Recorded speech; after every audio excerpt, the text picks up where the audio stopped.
Muchas gracias, doctora García, por su excelente presentación. A continuación, el doctor Jorge Mario Sánchez, magíster en inmunología, especialista en alergología clínica, profesor del Departamento de Pediatría y de posgrado en alergología de la Universidad de Antioquia, subdirector del grupo GASE de la Universidad de Antioquia y gerente de proyectos de investigación clínica Fundemep, nos presentará el tema urticaria en el paciente del trópico. Bienvenido, doctor.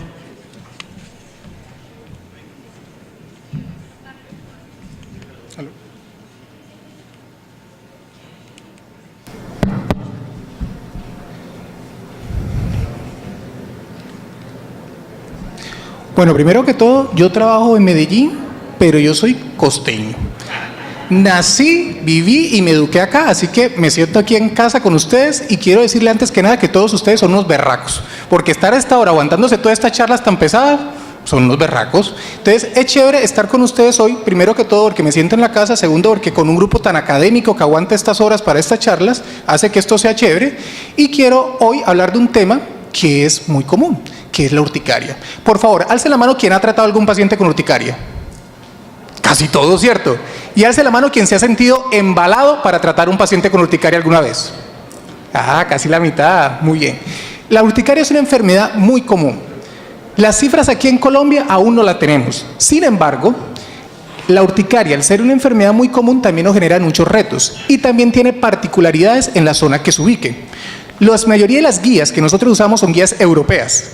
Y yo hoy les voy a hablar un poquito de los estudios que se han hecho en el trópico. Y voy a hablarles un poquito de los estudios que hemos hecho acá en Colombia con la Universidad de Antioquia. Primero que todo, ¿qué es la urticaria? La urticaria es una enfermedad heterogénea en su presentación, pero se caracteriza por dos cosas: formación de abones y presencia de angioedema. Vemos aquí que los abones pueden ser muy diferentes. Aquí vemos unas máculas bastante extensas, también vemos algunas pápulas. Aquí vemos es un brote micropapular, acá vemos un angioedema, pero todo esto es urticaria. La pregunta entonces es, ¿qué causa la urticaria y qué vamos a tratar? Y eso y mucho más veremos en las siguientes diapositivas. Estas también son las urticarias inducibles, que son muchas veces ignoradas, pero las urticarias inducibles están altamente frecuentes uniéndose con las urticarias crónicas espontáneas. ¿Qué son las urticarias crónicas espontáneas? Su nombre lo dice, urticaria, crónica porque tiene más de 6 semanas y espontánea porque aparece de manera espontánea. No necesita un desencadenante para aparecer, por lo menos no externo. Muchas veces el paciente nos llega y dice, no, es que es un alimento, es que es el cerdo, es que es el perrito, es que es mi marido, bueno, lo que fuere. Nos dice cualquier desencadenante, pero realmente la mayoría de las urticarias crónicas son espontáneas. Sin embargo, hay un grupo que son las urticarias inducibles. Esta, por ejemplo, es la urticaria crónica dermatográfica. Aquí dice gracias, y esto de acá arriba es mi firma, jugué con la paciente un rato. Esto de acá es una paciente con urticaria por presión. Era una niña que estaba esperando la consulta, se recostó, se quedó dormida y cuando entró a la consulta, miren lo que encontramos, ya estaba el diagnóstico, qué chévere, ¿verdad? Esta de acá es una acuagénica, era un paciente que me decía sin mentir, doctor, yo me tengo que bañar por pedacitos, el brazo derecho, el brazo izquierdo, la pierna y en menos de 1 minuto. Si me demoro más de 1 minuto, me salen ronchas. Le hicimos una prueba de provocación, 20 minutos de exposición a agua y miren cómo se formaron las ronchitas donde estaba el agua. Esta es una paciente con una urticaria por cubo de hielo. Decía cuando tomaba bebidas frías que se hinchaba los labios y una que otra vez le tocó asistir a urgencias con pérdida de conciencia y unidad de cuidados intensivos. Esta es otra paciente con urticaria colinérgica, también llegó con el diagnóstico a la consulta, se bajó en el metro de Medellín, salió corriendo al consultorio y cuando llegó al consultorio ya estaba brotada. Con el aumento de la temperatura se presentó el brote y esta es una urticaria por vibración, no se alcanza a ver bien, pero aquí, acto de fe, aquí hay unas ronchas. Es un paciente que era un albañil que trabajaba con esas máquinas perforadoras y cuando se ponía a vibrar le salían las ronchas. Entonces, la urticaria es una enfermedad que puede aparecer de forma espontánea, pero puede tener muchos desencadenantes. Los mecanismos fisiopatológicos que llevan a la urticaria son muchísimos. Algunas hipótesis dicen que son anticuerpos propios que son reconocidos por la IgG o la IgM y que esos anticuerpos generan edema.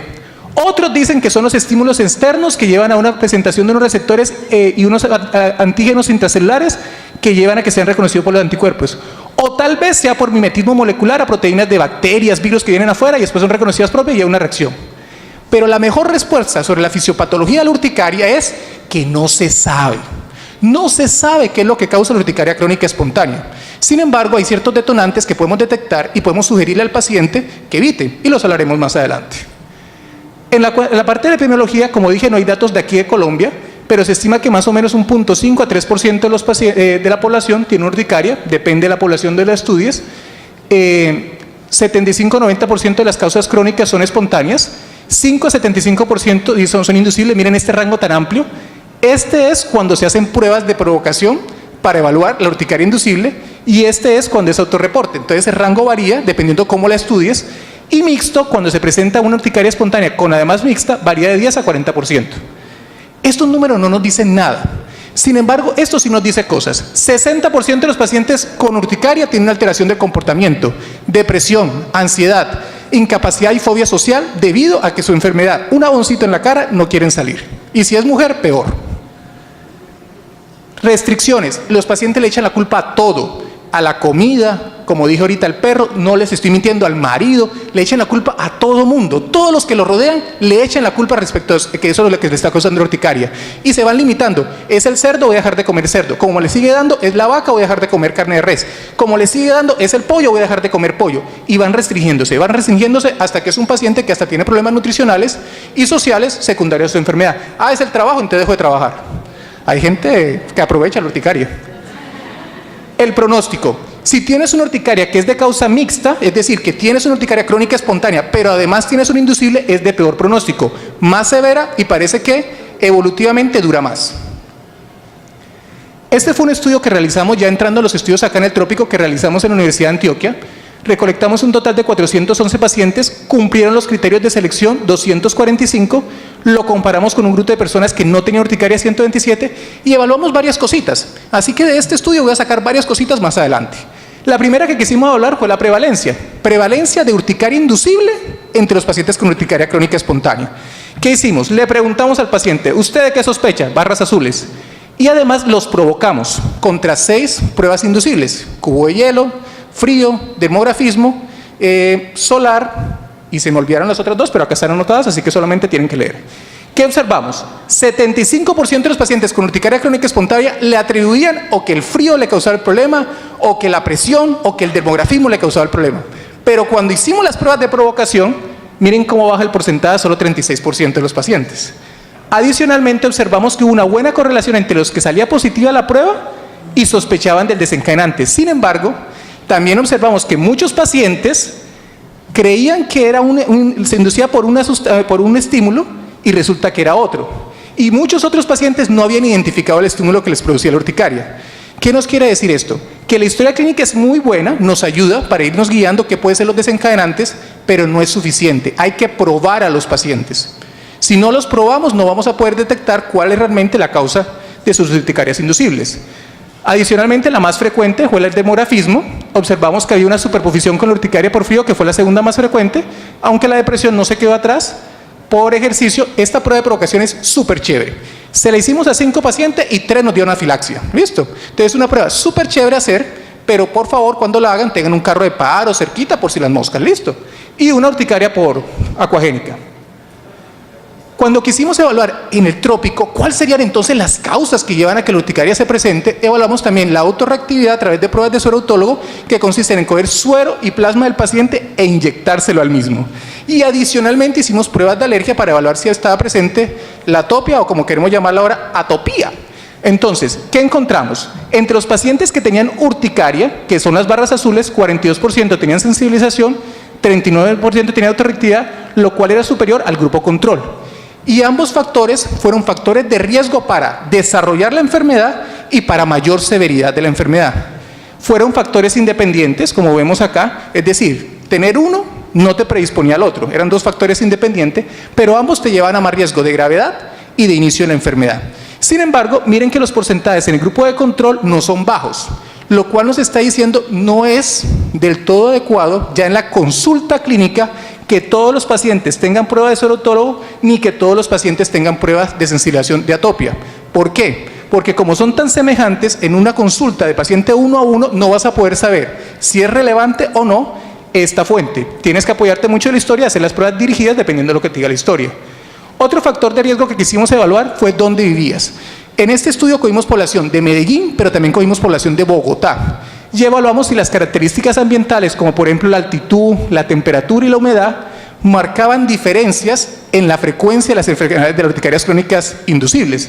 Y observamos que en Medellín la urticaria por frío y la urticaria dermatográfica eran más frecuentes que en Bogotá. ¿Por qué? Sospechamos de estos factores, más sin embargo, hay otras cosas de fondo que pueden explicar esto y que se las pudiera decir ahora, pero tengo que dejar algo para que me vuelvan a invitar al Congreso y mostrárselas en el próximo Congreso. ¿Qué más encontramos? Intentamos hacer un índice que nos pudiera predecir si el paciente se le iba a quitar o no la enfermedad. Después de 60 meses evaluamos presión arterial, el sexo, la presencia de un angioedema, la presencia de urticarias físicas, la prueba de serotólogo, de autoinmunidad, y encontramos nada. No encontramos forma en nuestros pacientes de predecir a cuál se le va a quitar o no la enfermedad. ¿Por qué? ¿Por qué es importante eso? Porque la gran mayoría de los pacientes con urticaria se le quita. La urticaria es una enfermedad que se suele quitar de forma espontánea. Ocurre de forma espontánea y se suele quitar de forma espontánea.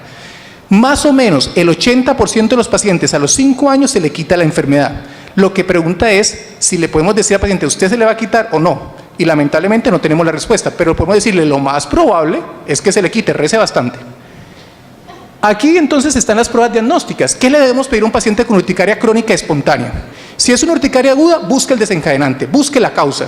Generalmente está asociado con procesos infecciosos y generalmente se quita en menos de 6 semanas, por eso son agudas, menos de 6 semanas. Las crónicas, por el contrario, hasta el año 2009 se solicitaban un reguero de exámenes. Coprológico seriado para ver si había parásitos, pruebas tiroideas, bilirrubina, creatinina, endoscopia, colonoscopia, es decir, unos exámenes excelentes, muy agradables. ¿Qué ocurrió? Cuando fueron a ver número necesario a tratar para que alguno de esos exámenes fuera clínicamente relevante, se dieron cuenta que la mayoría de esos exámenes no llevaban a ninguna respuesta o modificaban el tratamiento de nuestro paciente. Por tal motivo, todos esos exámenes decayeron y actualmente se sugiere solamente probar hemograma, PCR y evitación de los detonantes que sean sospechosos por parte del paciente si se demuestra que hay una relevancia clínica. Listo. No es que soy alérgico al huevo. Si usted le demuestra que no es alérgico al huevo, pues que coma huevo. Si por el contrario ve que hay una relación, pues tiene que evitarlo. Las pruebas alérgicas son excelentes para evaluar las alergias. En la urticaria aún es la hora que no se ha definido si esto es una enfermedad autoinmune o una enfermedad alérgica. Probablemente sí sea una alergia, pero no en todos los pacientes. Hay diferentes endotipos que explican la causa. Por tal motivo, las pruebas de alergia hay que mandárselas a la que sea necesario. El motivo más común por el cual yo mando, ya esto es una cuestión personal, las pruebas con alimentos, que es muy frecuente en esto, es porque el paciente le echa la culpa a los alimentos. Es muy frecuente que el paciente diga, es que es una fruta, es que es un vegetal, es que es algo. Entonces, simplemente para quitarle ese mito al paciente, le mando esta prueba. Pero realmente, como dije, la mayoría de los pacientes, para no decir el 100%, sale negativa. La prueba de serotólogo, les dije ahorita, que era más frecuente la autorreactividad en los pacientes. Y la prueba de serotólogo, como les dije, es una prueba que permite evaluar la autorreactividad. Sin embargo, el número necesario a tratar de pacientes para ver una relación es demasiado alto. Por tal motivo, rutinariamente no, pero también ayuda a veces a aclararle cosas al paciente. Si el paciente, pero doctor, ¿qué es lo que me pasa? La prueba de serotólogo te da una guía para darle una respuesta más amigable. Entonces, no son pruebas de rutina, pero tienen su cabida dependiendo del paciente. Esto es con respecto a los alimentos, que es importante. 245 pacientes, 78% de ellos sospechaban de un alimento. A todos le hicimos prueba cutánea con el alimento que sospechaban, prueba sérica con el alimento que sospechaba, es decir, evaluamos atopia de varias formas y adicionalmente prueba de provocación. De los 78% salieron sensibilizados solo a 6% al alimento que ellos creían y de ese 6% nos salió positivo en la prueba de provocación solo 1%. Como dije anteriormente, el paciente sospecha de muchas cosas, pero esto aparece de forma espontánea. No es necesario un alimento u otra cosa para que aparezca. Los parásitos de urticaria. Los parásitos son muy importantes. Como dije, antes se pedían muchas cosas para evaluarlo. Antes se le mandaban 10.000 exámenes para evaluar esto. Sin embargo, los europeos no sufren de parásitos. Ellos los parásitos son en libros, cuando estudian medicina. Ah, eso es un parásito, eso es un ascaris. Pero en los países del trópico, la prevalencia de ascaris es mucho más alta. Por ejemplo, en la ciudad de Medellín, que se supone que tiene un alcantarillado excelente, el mejor del país, etcétera, 68% de las personas de estrato 1, 2 y 3 tienen o tuvieron en el pasado una infección por parásitos. Quiere decir que el parásito en nuestra población tropical puede ser un factor que tal vez influya en el desarrollo de los síntomas. Y eso no se ha estudiado. a través de un estudio que la doctora Elizabeth está desarrollando, participando también en la Universidad de Antioquia a través de mi persona, y la doctora Josefina Saxud aquí en la Universidad de Cartagena, es decir, es un estudio chévere de varias instituciones, estamos intentando evaluar, pues primero con todo conseguir plata, porque en este momento no tenemos, pero conseguir plata para hacer este estudio donde intentamos responder estas preguntas. ¿Será que el parásito sí influye en la urticaria crónica de nuestros pacientes? ¿Será que tal vez podemos hacer un tratamiento adicional? ¿Será que sí es pertinente hacerle pruebas diagnósticas dirigidas a coprológico y todo para nuestro paciente? También digo, eso y mucho más en la próxima invitación que me hagan a este simposio, porque ahora mismo no tenemos respuesta, pero vamos en el camino para ellas. El tratamiento. La urticaria es súper chévere, porque a pesar de que es tan dramática, el tratamiento se basa en antihistamínicos. Diferentes guías, americana, europea, y también la mexicana, que es basada en la guía europea. Primer paso de manejo, primer paso acá y primer paso acá, antihistamínicos. Si no funciona el antihistamínico, súbale la dosis de antihistamínico. Si no le funcionó subir la dosis de antihistamínico, siga con el antihistamínico, pero añádale un inmunomodulador que puede ser la ciclosporina o el omalizumab. Quiere decir que el tratamiento de la urticaria está al alcance de todos. La pregunta, y también pues obviamente evitar los detonantes. La pregunta es, ¿qué antihistamínicos usar? Los de primera generación son antihistamínicos que ya cumplen, si no me equivoco, más de 60 años. Funcionan, son eficaces, son los preferidos en varios países. Por ejemplo, en México algunos alergólogos dicen que lo usan por su efecto sedativo. Sin embargo, el efecto sedativo de los antihistamínicos, si no controla la enfermedad de fondo, no es un sueño profundo, no es un sueño reparador. Quiere decir entonces que duermes al paciente, pero como sigue con la rasquiña, el sueño es no profundo y lleva a que tenga más alteraciones cognitivas, lo cual está demostrado en varios estudios. Quiere decir que usar de primera generación por ese motivo no es una buena idea. Su costo, son más baratos, es cierto, los antihistamínicos de primera generación son más económicos allá en Cuba, donde dijeron esa respuesta, y en muchos países. Pero también es cierto que, por ejemplo, acá en Colombia tenemos un sistema de salud que le cura al paciente el medicamento y que realmente el efecto adverso no supera su costo, su presupuesto. Es decir, aunque sea barato, los efectos adversos que podemos esperar son muy altos. Así que este motivo tampoco es muy buen motivo. Económicos en Honduras y Uruguay. Realmente lo económico, ya lo acabo de decir, y la parte de efectividad, que fue que me confundí, son eficaces. Sin embargo, no son más eficaces que los de segunda generación. En estudios cabeza y cabeza se ha mostrado que su eficacia es muy similar. Poca disponibilidad en otras opciones. Bueno, Bolivia está fregado, pero acá en Colombia sabemos que hay disponibles en el mercado más de 12 diferentes antihistamínicos, 8 de ellos de segunda generación. Por tal motivo, esto tampoco es motivo para usarlos de primera generación en Colombia. Quedándonos entonces que debemos usar un antihistamínico para el tratamiento de urticaria y que este sea de segunda generación, hay muchos estudios comparando uno de otro. ¿Cuál debemos preferir? El que ustedes quieran. No hay un estudio que demuestre de manera 100% segura que un antihistamínico de segunda generación sea mejor que otro para el manejo de la urticaria. Nosotros hicimos un estudio comparando 5 antihistamínicos: cetiricina, deloratadina, bilastina, evastina y fexofenadina. Grupos de 30 pacientes, estudio triple ciego. Evaluamos por 8 semanas de seguimiento y evaluamos a ver cuál de estos pues tal vez era mejor. Como vemos, hay superposición de las líneas porque el resultado fue muy similar. Este que se sale un poquito, que mostró mayor efecto, un poquito, una tendencia, fue la cetiricina. Sin embargo, de los 150 pacientes solo se nos retiraron 2 y los 2 pertenecían al grupo de cetiricina y se retiraron por alta sedación. El que me presentó menos sedación fue la fexofenadina. Aquí están los que presentaban nada de efecto sedativo, poco efecto sedativo en blanco, en gris moderado efecto sedativo y en negro un alto efecto sedativo. Y encontramos que la fexofenadina tenía una tendencia también a mostrar menos sedación. Sin embargo, la eficacia entre los 5, como dije, no mostró una diferencia significativa y en efectos adversos de sedación tampoco. Tendencias, pero no nada significativo. También evaluamos la función renal, la función hepática. ¿Y por qué hicimos eso? Porque es que estos son efectos que se veían con los de primera generación. En este paciente, en un grupo, nos tocó cuadriplicar la dosis. Como les dije, primer paso antihistamínico en dosis convencionales. Por ejemplo, comamos la loratadina, 10 miligramos de loratadina. Si no le funcionó después de 1 o 2 meses, súbaselo a 4 veces. Pero uno dice, ay, pero qué peligro subírselo a 4 veces. Como les dije, seguimiento hasta de 4 meses y no vimos afectación de ninguno de los sistemas. Sueñito, pero un sueñito tolerable y que cuando tú controlas la enfermedad de fondo, sí es un sueño reparador. El problema aquí es controlar la enfermedad de fondo para que el sueño sea reparador. Con respecto a la seguridad y eficacia, pues usamos diferentes escalas, la escala de calidad de vida, la escala WAS, y encontramos que Con la dosis convencional, 58% de los pacientes tenían una calidad de vida satisfactoria siguiendo los pasos de la guía. Subiendo la dosis a 17.3% encontrábamos subiendo la dosis encontramos que un 17% adicional de pacientes alcanzaba un buen control. Y si esos dos antihistamínicos no funcionaban y nos tocaba usar o ciclosporina o omalizumab, adicional 16% presentaban control. Quiere decir que esta guía sí es una buena guía, porque con ella puedes conseguir un 92% de control y satisfacción por parte de tu paciente. Y si esto no funciona, tienes muchas otras opciones que no tienen estudios fuertes, pero puedes probar porque no te ha funcionado nada. Doxepina, esteroides, antiglucotrianos, tiroxina, metotrexate, gamalobulina, dapsona, colchicina, cloriquina. Y si nada de eso funcione, que rece porque ya no hay más nada que darle. Así que rece y rece bastante, ¿listo? Ya para terminar, agradecimiento a todas las personas que han colaborado. Acá en Cartagena, la doctora Josefina Saxuk, Andrés Sánchez, es mi hermano. En Medellín, pues obviamente, como son los que trabajo, más gente. En Bogotá, Javier Estarita, Carolina Páez, Elizabeth García, con la que vamos a hacer ahora muchos trabajos de este tema. Y vieron que sí quedó bonito. Gracias y mi firma, ¿sí o no? Muchas gracias.